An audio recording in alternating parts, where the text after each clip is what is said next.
Hello everyone.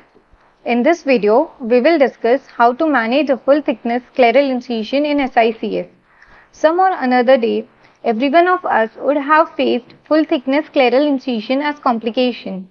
Here you can see incision is very deep and uveal tissue is exposed.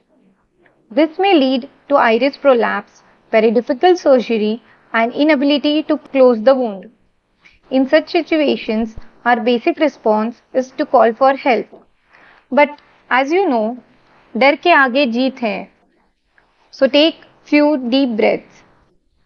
Now we have four options.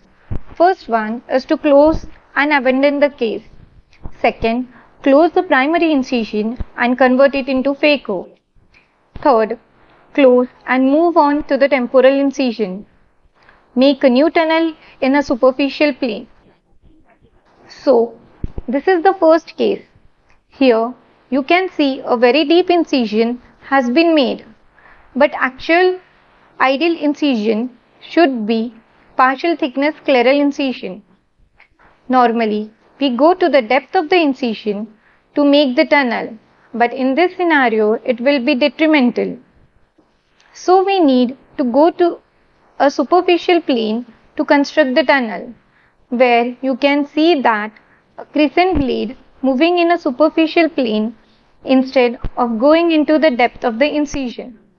Normally, we start at the center of the incision, but here you can see the tunnel is being started from the left side, where the incision was normal depth. Then, in the keratome entry, we have to be very careful and enter at the exact tunnel in the current plane. The tunnel needs to be sutured at the end of the surgery to form the anterior chamber and prevent the wound leak.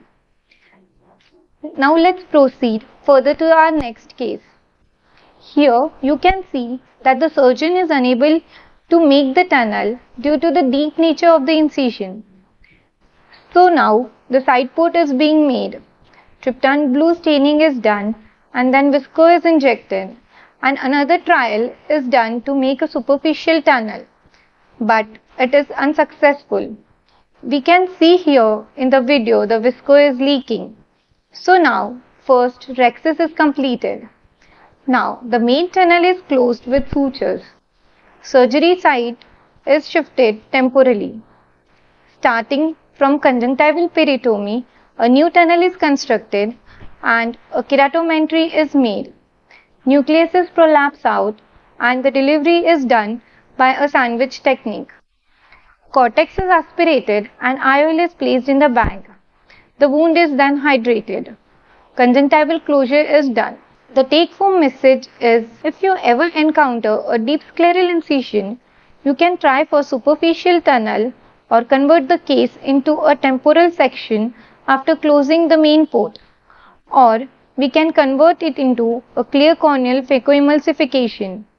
Lastly, but most importantly, do not disturb the iris. Thank you.